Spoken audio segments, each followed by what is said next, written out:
أهلا بيكم في الويبينار. النهاردة هنتكلم فيه إن شاء الله عن استكمال كده للمرة اللي فاتت. كنا بنشرح فيه أسئلة ال PMP بالعربي. أسئلة ال PMP بالعربي، وكنا شرحنا المرة اللي فاتت كده شوية أسئلة المفروض إن هنكمل عليهم إن شاء الله، عشان بس نشوف نمط الأسئلة اللي بيجي في الامتحان بالعربي. لو أنت ناوي تاخد الامتحان بالعربي هيكون عامل إزاي؟ تمام؟ طيب احنا زي ما كنا بنقول قبل كده تاني التكنيكس بتاعت الأسئلة عشان تعرف تجاوب صح. انت محتاج تفهم الأسئلة اصلا. هو عايز يقول لك ايه في كل سؤال، يعني السؤال الحقيقي ايه مش اللي مكتوب. فلازم تبقى فاهم هو عايز يسألك في ايه، كأنك انت قاعد قدام الراجل اللي بيمتحنك كده امتحان شفوي بتاع PMP و... ويقول اي قصة كده، بس انت عارف ان هو بيسألك عن حاجة معينة، فانت لازم تبقى عارف او عندك الاويرنس يعني بتاع الايه السؤال الحقيقي. دي الحته الاولى. الحته التانيه خلاص انت طالما عرفت السؤال عن ايه تقدر تنزل وتجاوب من الاختيارات يعني. خلاص. طيب يلا بينا نبدا عشان ما نضيعش وقت. ناخد اول سؤال وهنكتب في الشات برضو، بعد كده نتناقش في الاسئله زي ما بنعمل كل مره. ماشي.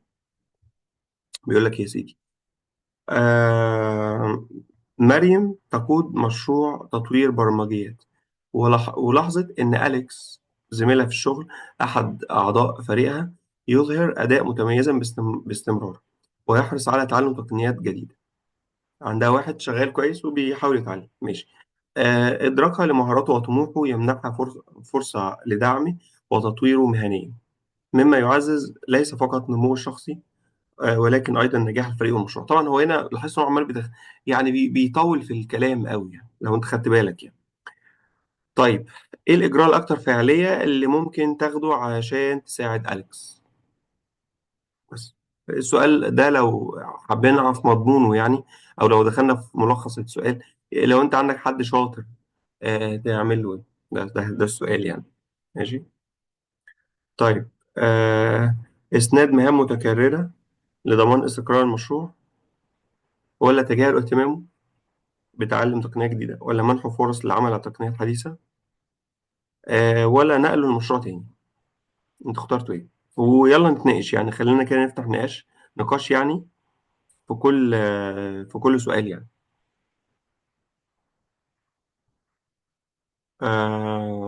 مين يتكلم معايا، مين يتناقش معايا في السؤال ده وليه؟ يعني احنا عندنا اجابات سي وجيم، ما اعرفش جيم قصدك بيها ايه. وسي هي ماشي. اه جيم، الف ب جيم. ماشي تمام، معلش انا اسف. انا واخد انا كمان على الانجليزي. طب ليه جيم؟ اشمعنى جيم؟ وايه علاقتها بالPMP؟ فاهم؟ مين يتكلم معايا؟ حد يحب يتناقش معايا؟ احنا عندنا نيفين، نهى، فادي، محمد، احمد، طبعا مع حفظ الارقام يعني. كلهم جاوبوا سي. امم وهي طبعا سي صح بالمناسبة يعني، بس ايه اللي خلاك تختار سي؟ يلا عايزين نتناقش. طيب. السلام عليكم يا باشمهندس. عليكم السلام. عشان صح. انا اخترت سي فعلا علشان هو ده المفروض تبقى صفة مدير المشروع الناجح، ان هو دايما بيعمل تطوير لمهارات التيم بتاعه والفريق بتاعه. ده حسب فهمي انا يعني. ايوه مظبوط. وما عملت اليمينيشن كمان لقيت هي دي الاجابه الوحيده اللي تصلح لتنميه مهارات احد افراد التيم وانا مدير المشروع. ايوه برافو عليك. يبقى السؤال ده بس مش مجرد ناخده كده سؤال ونعدي عليه. هو سؤال بسيط وسهل يعني، واللي جاي سهل كمان. لكن انا في الامتحان، او احنا هنا في الهدف، ان انت لما تشوف السؤال تعرف ليه الصح هم عايزين مني ايه كPMI يعني.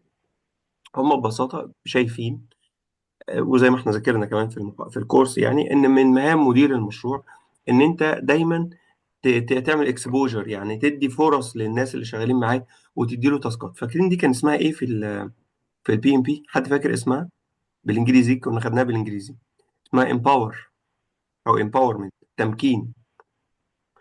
فالتمكين ان انت بتديله حته كده يدخل يجرب فيها. ممكن تكون يعني حاجه جديده هو ما عملهاش، او تجربه جديده، او مهاره جديده، وتخليه يجرب. طب لو غلط مش مهم، انا اللي هشيل. صح. منحه فرصه للعمل على تقنيات حديثه، ونوع من ولو انواع الليدرشيب برضه في نفس الوقت. ايوه، ايوه، بالظبط. لان اصل خلي بالك المشكله دي احنا لسه. الليدرشيب برضه اللي هو مهارات القياده. مهارات القياده برضه، ان انا التيم بتاعي لازم ابقى انا دايما يهمني ان هم يتطوروا، ويهمني ان هم يترقوا، ويهمني ان هم يبقوا ناجحين في عملهم. يعني ده من ضمن مهارات الليدرشيب برضه الناس منها.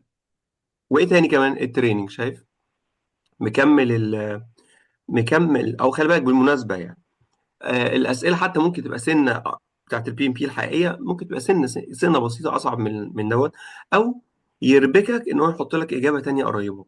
واضح. لكن انا هدفي واحنا بنتدرب دلوقتي اعمل لك تريجرز كده على البي ام بي. كنا مركزين على ايه في الدروس؟ صح. فاحنا مركزين انك تعمل امباورمنت وليدرشيب، اهي خدناها. وكمان مركزين انك تدرب الناس، توفير برامج تدريبيه متخصصه تكبر ايه مهاراتهم. يمكن لو احنا اتناقشنا شويه بشكل عملي يعني هلاقي ان المشكله دي موجوده بشكل كبير في الماركت.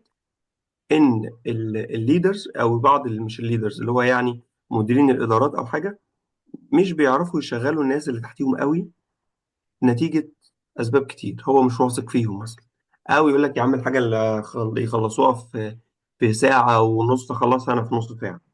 صح. حاجات من هذا القبيل. وبالتالي طبعا يضيع عليه فرصه كبيره هو والناس اللي شغالين معاه. ولا هم بيكبروا ولا هو بيعلمهم، يعني عارف انت، ولا الشغل بيمشي يعني لان هو اوفرلودد ومتكتف بتاسكس كتير هو اللي بيعملها، ومش عارف يدي تاسكات للناس، نتيجه ان هنا في لاك اوف ديليجيشن وامباورمنت. هايل جدا. طبعا بالاضافه برضه المهندس احمد قال حاجه كويسه، الاليمينيشن. انت لو جيت بصيت الباقي هتلاقي ان هو اصلا ملوش علاقه بالبي ام بي. يعني نقله لمشروع تاني هو عايز يكبر دماغه وخلاص. ما هو طب ما هو هل ممكن تبقى ده الإجابة؟ اه تبقى دي الإجابة في حالة ان لو الدنيا بقى ايه متكهرباء وضرب نار ومفيش وقت انك تعمل القصة دي وخلاص في ارجنسي كبيرة جدا هو هيقول لك عليها في السؤال. ساعتها خلاص مش وقت ان احنا لازم نحل المشكلة. وبالتالي هو في السؤال هيجيب لك مشكلة أكبر وزنها أكبر شوية من المشكلة اللي هو حاططها لك هنا. واضح؟ طيب تعال نشوف سؤال تاني.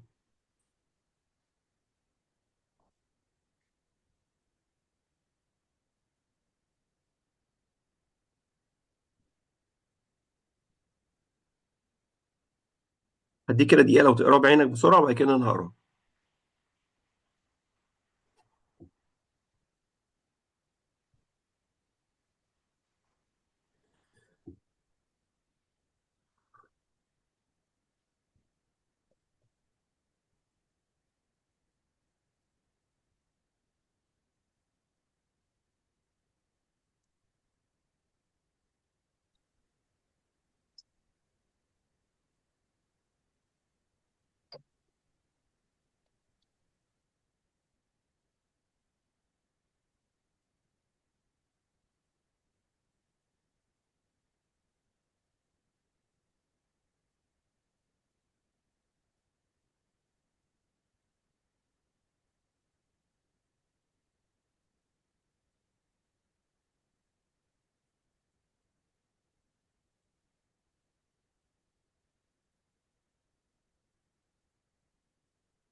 طيب تعالى نبص عليه كده مع بعض.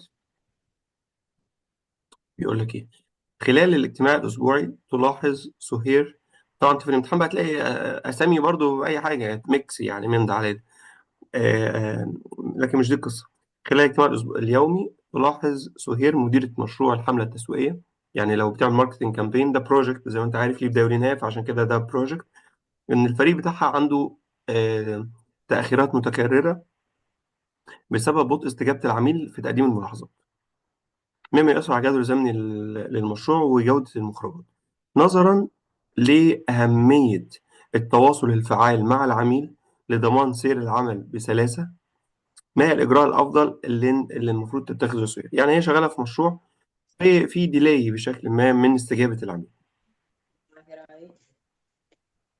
تمام. طيب التغاضي عن التأخير والاستمرار وفقا للجدول الزمني حتى لو أدى ده إلى إنك تضغط الناس. آه، إعداد تقييم خطة المشروع والبحث عن استراتيجيات فعالة لتسريع عملية الحصول على ملاحظات العميل. زي مثلا انك تحط ديدلاين للعميل ان هو يرد عليه. دي بنسميها في الماركت SLA. ودي معناها يعني ان كل حاجه تحط لها اطر، يعني عارف يعني ترد في خلال 48 ساعه. لو ما ردتش اعتبر ان انت باي ديفولت مثلا ما عندكش كومنت، عارف انت، او باي ديفولت انك ابروف. كل ده بتتعمل في الماركت يعني. طب انا عايزاها. طب طيب، التغاضي عن التاخير والاستمرار وفق الجدول الزمني رقم واحد. اعداد تقييم خطه المشروع، البحث عن استراتيجيات فعاله. طيب، تكليف الفريق بمهام اضافيه، ولا استبعاد العميل؟ استبعاد العميل اسهل حاجه. طيب الإجابات، أنتوا اخترتوا بي. طيب حلو. طبعا بي، طبعا برافو، إجابة صح جدا. لكن ليه بي؟ مين يقول لي ليه بي هي الصح أو الإجابة التانية هي الصح؟ مم. لان يا باشمهندس كل الاجوبه اللي موجوده مش حلول. انا عملتها بطريقه الحذف، يعني ان كل اجابه ما حلول كلها نون لوجيك. استبعد العميل دون تقديم ملاحظات تماما، انا ما حلتش. نفس مم. الكلام باقي برضو للحلين اللي هو الف وجيم. تغاضي عن التاخير، انت ما حلتش حاجه برضو. مم. نفس الكلام في جيم برضو. يعني انا شايف ان هو زي ما بيقولوا كده، يا اما حل مشكله بمشكله، يا اما ما حلش. طب ما نضغط على الفريق يا باشمهندس، لازم نشد على الناس شوية عشان يطلعوا إنتاج. يعني كل طريقه ان انا اضغط على الفريق عشان ان الناس تشتغل، او ان انا ازود كده. بيبقى ليها طرقها بس في نفس الوقت مش ان انا ايه المشكلة فين؟ اضر اللي فولت معايا. يعني. بالظبط، وأعرف المشكلة الأساسية جاية منين أصلا. اللي هو يسمونه كده المين كوز روت يعني. أيوه، لأن أنت سبت المشكلة الأساسية إن الراجل، إن المشكلة عند العميل مش عند التيم. صح؟ العميل هو اللي بيرد اكيد. متأخر، فهروح أنا بقول له معلش يا جماعة والله العميل بيرد متأخر. هتفضلوا قاعدين في المكتب لحد ما يرد مثلا يعني. ده مش حل طبعا. فألف، منطقي. اه ألف وجيم بيضغطوا على الناس بدون فوكس على الروت كوز الأساسية. طيب، استبعاد العميل من دورة التقديمات، يعني التيم يعمل الشغل، ها يا جماعة واثقين في الشغل أكيد، طب ها يلا توكلوا على الله. ده طبعا مش حل يعني، ولا بي ولا حاجة يعني. لا يتبقى إلا ب أو بي. ده لو أنت تعمل إليمينيشن. طب لو إحنا هنطلع من السؤال ده، كل سؤال عايزين نحاول نطلع منه البي عايز ايه. ها، هو بيقول لك ان انت لما تقابلك مشكله، يجب عليك انت كمدير مشروع تبقى برو اكتف، وتروح تشوف المشكله فين وتحل المشكله. ده النوت اللي انت عايز تكتبها في السؤال ده. النوت. خلاص. يعني اقول لك ايه، النقطه دي ممكن تيجي عليها ما لا يقل عن 9 اسئله مختلفه باشكال مختلفه في الامتحان. ان انت لازم تبقى عارف المشكله فين، وتدور على اساس المشكله وتحل اساس المشكله. تمام. طيب، في أسئلة تانية بتبقى في مشكلة وفي روت كوز لازم تشتغل عليه، لكن في أكشن عاجل لازم تاخده قبل الروت كوز. زي ما كنا قلنا في الكورس قبل كده، إن أنت عندك الحنفية بتسرب مية. الحل هنا روح هات سباك ويصلح، ولازم نمسك الليك جاي منين. جميل. طيب، جيت في يوم تاني لقيت المية مغرقة الدنيا. ها، مش هتتصل بالسباك مع ان السباك هو الروت كوز هيحل لك الروت كوز. لا، المشكله شوف المحبس العمومي فين حالا واقفله. فاهم؟ فهو انت كمدير مشروع لازم تكون بتشتغل بتوازن. انا بكلمك يا جماعه، بربط بين الكلام العملي في الارض وبين الPMP. تمام. انت عندك حل عاجل، وفي حاجه مهمه لازم تعملها. المهم كويس طول ما العاجل ده ما قلبلكش الدنيا. خلاص. زي مثلا كان في سؤال تاني وجه في الحياه العمليه، ان يقول لك العميل، انت مدير مشروع مسكت جديد مكان واحد زميلك اللي مشي اللي كان مبهدل الدنيا. وبعدين جه الراجل اللي هو كان مبهدل الدنيا ده، كان مبوظ المشروع ومفيش بلان وعمل مشاكل كتير. جه العميل في أول يوم شغل ليه، كان طالب طلبات بقالها كتير. وبعدين اتفاجئت إن هو هيرفع الموضوع قانونيا، ليجل، هيقدم شكوى مش عارف إيه، ويقدم الأوراق والديلي والقصة دي كلها، وهيبقى فيه بنالتيز كبيرة جدا. هل الحل إن أنت تقعد بقى مع التيم بتاع البلاننج وتخطط وتعمل خطة كده كويسة محترمة تليق بالمشروع، ولا ترفع سماعه التليفون وتكلم الراجل تقول له هجي لك حالا، العميل يعني، وتقعد معاه وتقول له بس اصبر عليا بس افهم الدنيا ومش عارف ايه مثلا يعني. طبعا ده اهم، مع ان ده عاجل لازم حل، مع ان الاهم والحل انك تقعد مع الناس وتمشي المشروع، لكن ده يجي لاحقا يعني. جميل. السؤال التاني، هسيب برضو دقيقة كده تقرا السؤال وبعد كده نتكلم مع بعض.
أحمد مدير مشروع إنشاء، يواجه مقاومة من المجتمع المحلي. يعني المجتمع المحلي طبعا انت لو انت واخد على الأسئلة بالإنجليزي وجالك المجتمع المحلي دي هتقعد تفكر بقى كتير وتهنج. هو يقصد الستيك هولدرز، يعني انترنال ستيك هولدرز. بسبب ايه؟ ضوضاء موجودة، والتأثير البيئي وكلام كده، مما يؤثر على سير المشروع ونجاحه. نظرا لأهمية المشروع ودعم أصحاب المصلحة اللي هو يعني الستيك هولدرز، ايه النهج اللي انت المفروض تمشي عليه؟ خلاص، رقم واحد، تجاهل مخاوف المجتمع. احنا مش جايين نعمل، احنا جايين نعمل مشروع. طيب، تنظيم اجتماع مفتوح يتيح لأفراد المجتمع، زي ايفنت كده او حاجة تعمل كده ايه في رشة الحاج علي في المكان، وتقعد تتناقش معاهم. مخاوف مش عارف ايه، تقديم معلومات شفافة حوالين الموضوع. حلوة دي. تقديم حوافز مالية لقادة المجتمع، الرجالة الكبار عشان يسكتوا ويسيطروا على الرجالة اللي تحتيهم. تأجيل المشروع لأجل غير مسمى حتى يتم حل المخاوف. لو أنت سيادتك تقوم بدور المهندس أحمد مدير المشروع هتعمل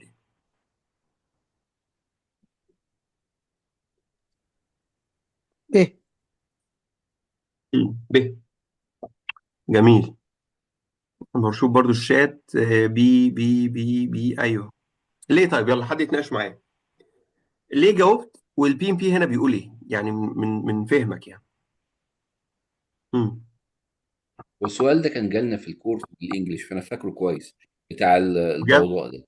بس هو انا بحط دايما كده، بحط انا فاكره في الكورس كنا خدناه. انا بحط دايما كده يعني زي لتر كده في نهايه كل سؤال: كيف تكون مدير مشروع ناجح؟ قبل ما اجاوب على الاربع اسئله. فهعمل اليمينيشن، هلاقي ان الاجابه الوحيده اللي ممكن اعملها هو تنظيم اجتماع، ان انا ميك ميتنج.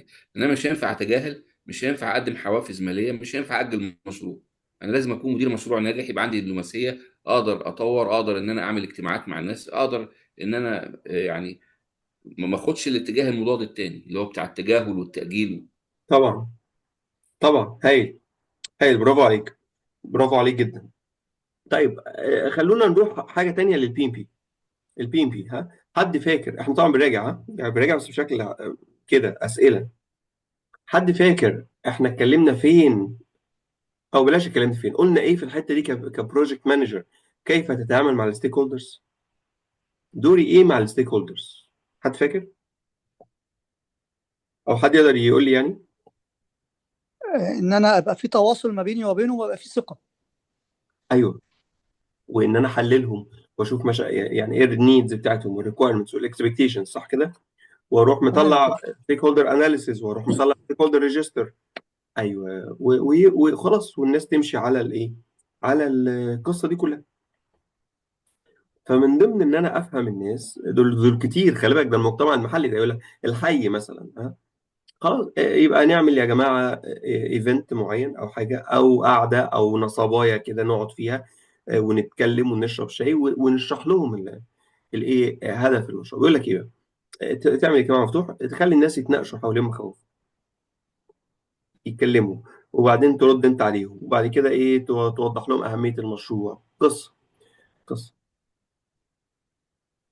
كان في حاجة حصلت من أسبوع هنا في الجيزة يعني. كان في مشروع تطوير الأهرامات، مش عارف حد عارف القصة دي ولا لا، تطوير الأهرامات. فعملوا بقى سيستم جميل يعني، دخول من حتة وخروج من حتة وتذاكر وجو عالي جدا جدا، جميل، ومليارات اتصرفت، وجابوا أكبر مكاتب استشارية في العالم. حلو الكلام. غلطوا غلطة بربع جنيه كده صغيرة، إيه هي؟ إن هم نسيوا، يعني ده اللي اتكتب، ها، انا بقول لك الريبورت اللي اتكتب واتنشر في السوشيال ميديا، انا ما دخلتش في تفاصيل المشروع بصراحه، لكن اللي اتقال ان هم ما خدوش في الاعتبار كل الستيك هولدرز بتوع المشروع، من ضمنهم اهالي المنطقه اللي حوالين الاهرامات، اللي هي منطقه بقى نزله السمان وايه وكده، اللي كان مينلي الناس بتوع الحصنه والجمال وكده. عندهم جمال، دي شغلانتهم يعني. كل واحد عنده الحصينة والجمال وكده، يطلعوا الصبح في الأهرامات يمشوا الناس وكده ويرجعوا تاني وهكذا يعني. نسيوا هم أو أهملوهم، أو الله أعلم، ها. أول يوم افتتاح الناس رايحين، راحوا قاطعين لهم الطريق، واحتكاكات بقى ومشاكل. فده هنا إيه المشكلة؟ إن هو تجاهل المجتمع، ما حطوش في الاعتبار. تمام. طيب، حلو الكلام. تعال نشوف سؤال تاني.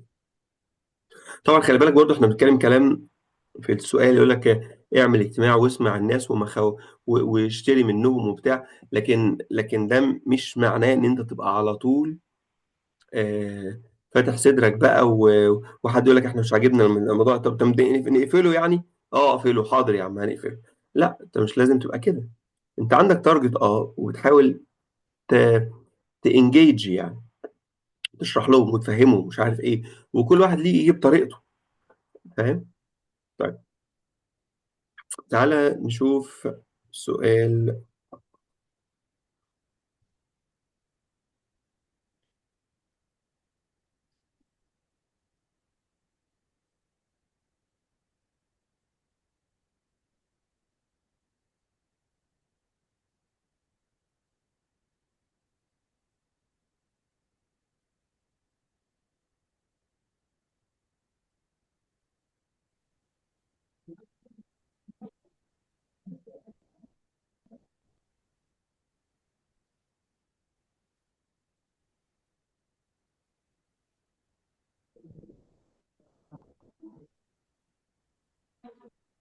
الو، سامعني كويس؟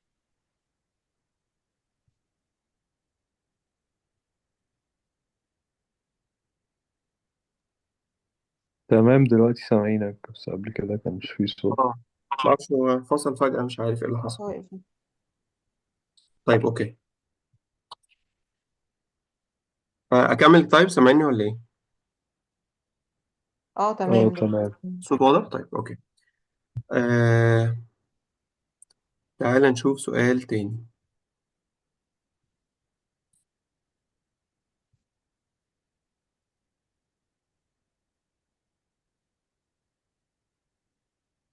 هو السؤال مش ظاهر. هو شاشه الجهاز. شاشه مش ظاهره. ايوه ايوه، حاضر لحظة.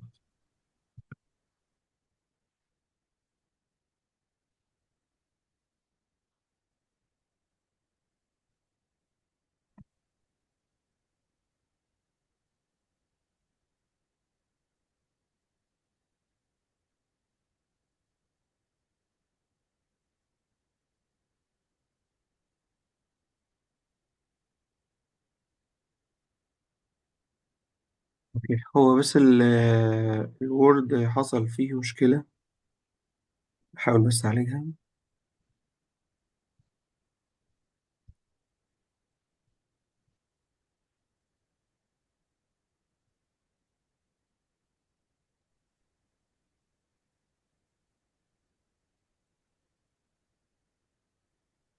طيب هل اقول لكم الصوت فويس ونتناقش فيه فويس لحد ما الوورد يشتغل؟ اوكي. اوكي طيب، كويس أوي. دلوقتي انت مدير مشروع. انا طبعا هرتجل يعني ماشي، عشان هو الوورد مش شغال، فانا هرتجل السؤال من اللي انا فاكره يعني. دلوقتي انت مدير مشروع، جيت استلمت مكان واحد كان شغال قبليك. اللي كان شغال قبليك ده كان شغال مع العميل، والعميل بيتعامل معاه بشكل سيء جدا جدا جدا، متعالي عليه بشكل وحش جدا، وبيقول ألفاظ غير مقبولة تماما إن هي تتقال على المدير المشروع وعلى شركته. يعني أنت عرفت إن هو كان بيسيء ليه بشكل وحش قوي يعني. وبعدين أنت جيت مسكت، ما هو مشي خلاص لأي سبب من الأسباب مشي، وأنت جيت مسكت مكان.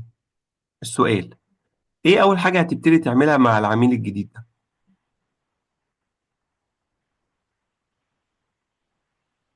هحاول أفهم هو ليه كان بيتعامل معايا كده وعلى أساس هتعامل معاه يعني. اعرف المشكلة معاه ايه واتفاوض معاه يعني من البداية طب خالص. هتعرف منين؟ يعني المعلومة دي هتجيبها منين؟ هجيبها من اللي قبلي ومنه نفسه، أحاول أبني ومن معاه التيم اللي تراست. كان شغال معاه. اه جميل، من التيم اللي كان شغال معاه. التيم اللي كان شغال معاه لما سألته قال لك والله انا، والله مدير المشروع اللي قبل كده ده كان متساهل جدا في حق نفسه، وكان بيقبل على نفسه ان هو يبقى دايما اللور هاند، عشان دي طبيعته. لما جيت كلمت مدير المشروع اللي هو اتصلت بيه يعني، قال لك والله احنا اهم حاجه المشروع يمشي، والانسان بيسامح في حقه، والدنيا فانيه، والميه بتنزل من الحنفيه، والامور ماشيه كويس يعني. لقيته بطبعه كده. هتعمل ايه انت بقى بعد كده لما تيجي تشتغل؟ لما انت عرفت ان في مشكله مع المهندس اللي قبل كده، وهو خلاص مشي، او بقى الشركه مشيته لما عرفت، هتعمل ايه مع مع العميل هنا في القصه دي؟ وعرفت ان العميل على فكره هو متعالي سنه او كل حاجه، بس هي المشكله الاساسيه اصلا في ال في ال في اللي هو الراجل، المشكله الاساسيه اصلا في مدير المشروع نفسه. تعمل معاه ايه؟ مين يقول لي؟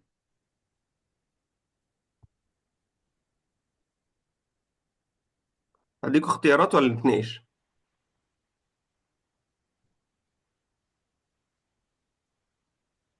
هم، اختيارات اختيارات. اختيارات. هتلاقيني هقعد اخترع اختيارات دلوقتي. ماشي، اول حاجه هكمل طبعا بنفس الطريقه، لان خلاص العميل اتعود. اتعود العميل، هعمل ايه يعني؟ الحاجه التانيه، هحلل العميل وادرسه على الورق، على الورق بس، لكن هحاول كده اشوف طريقه وسط يعني. مره يزعق لي، مره ما يزعقليش كده يعني، واسمي اقدم ريبورتات على الورق وخلاص ان انا حللت العميل. الحاجه التانيه، احاول افهم دماغ العميل هو ليه بيعمل كده، واحاول اشوف طريقه اهندله بيها او اركبه بيها او اعرف دماغه. الحاجة الأخيرة أكلم طبعا السبونسر والتوب مانجمنت عشان يتدخلوا الوقت في الموضوع ده، لأن كده سمعة الشركة بتتهز. سمعة الشركة بتتهز. تعمل إيه؟ ثلاثة، الإجابة رقم ثلاثة سي. أنهي واحدة فيهم؟ ثالث واحدة اللي هي بس أحلل تاني، العميل. تاني واحدة أحسن يا باشمهندس، لأن تاني واحدة أنت هتبين لكل الناس إنك داخل بشكل مختلف وبتعمل دوكيومنتيشن كويسة. أي نعم ممكن ما تمشيش عليها، ده موضوع تاني، لكن أنت ضربت كرسي في الكلوب كده وعملت منظر يعني. حاسس آخر واحدة أقرب واحدة للصح يعني.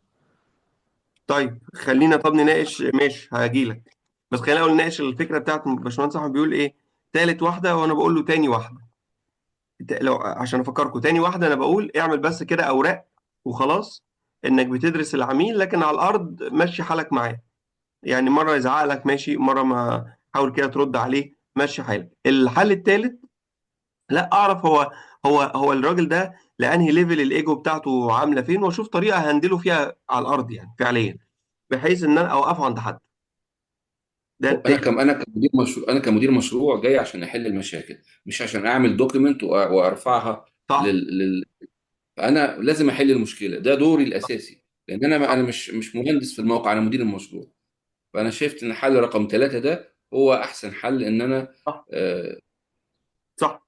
اجابه ثلاثه طبعا هي الحل صح جدا يعني، لان اجابه مهندس إبراهيم، لو سمحت الشير سكرين مش باين عندي، مش باين عندي ما انا اسف، ما احنا انا السؤال ده انا يعني هو القديم يعني السؤال من القديم. الذاكره. لا لا، ده سؤال من الذاكره، اه طيب ماشي. لان قبل ما نقفل الوورد هنك، فانا مكمل على السؤال اللي احنا كنا مكملين عليه قبل ما نقفل.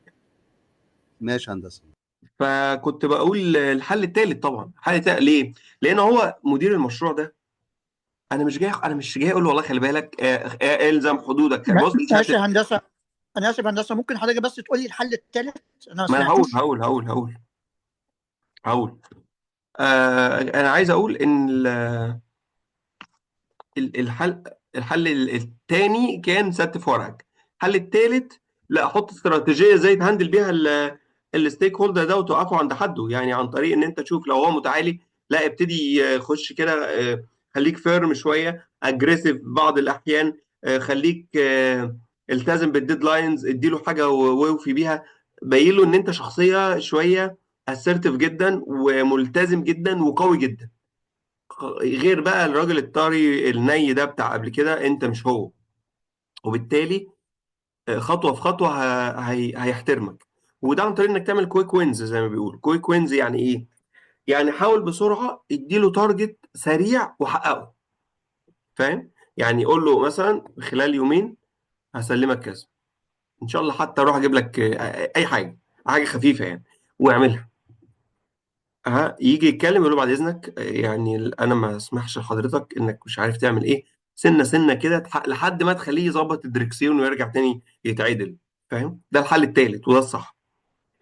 الحل التاني غلط، لان هو بيعتمد على الورقيات بس، زي الجماعه اللي بيذاكروا بي ام بي عشان ينجحوا، عشان ياخد سيرتيفيكت. ده ده غلط، ده مش كويس خالص يعني، وبيكشفوا جدا يعني. فاهم؟ وجمال النولج او العلم يعني انك تطبقه عملي. تمام. الحل اللي هو بقى الأخير، اللي هو يقول لك إيه، روح كلم الإدارة. كلم الإدارة دايما ده حل غلط.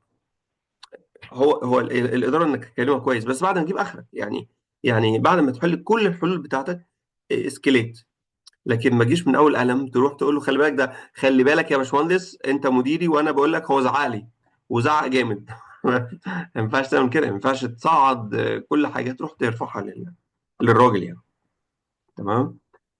طيب ده كان الايه السؤال، وده كان اخر سؤال. انا برضو ملتزم ان احنا كل مره نقعد نص ساعه بس يعني، عشان برضو ما يبقاش موضوع ممل، وفي نفس الوقت يبقى موضوع ممتع. خلاص.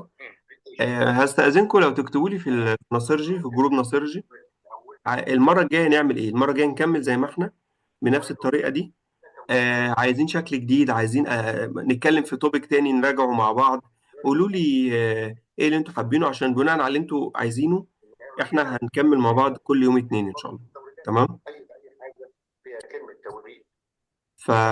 فانا بشكركم طبعا جدا على حضوركم، وهنكمل ان شاء الله يوم الاثنين الجاي. قولوا لي بس حابين ايه، نكمل اسئله زي كده؟ طب عايزين عربي ولا عايزين انجليزي؟ طب عايزين نراجع شابتر بعينه مثلا او موضوع بعينه؟ عايزين ناخد كيس ستادي من البراكتس ونتكلم عليها؟ قولوا لي ايه الحاجه اللي انتوا حابينها في في ناصرجي، واتساب جروب بتاع ناصرجي، ونتناقش فيها مع بعض ان شاء الله. خلاص. انا بشكركم. المحاضره هي متسجله وهتنزل ان شاء الله على على التشانلز ان شاء الله. خلاص. يلا اشوفكم على خير، نتقابل يوم الاثنين ان شاء الله. السلام عليكم. عليكم السلام ورحمة الله. شكرا. مع السلامة.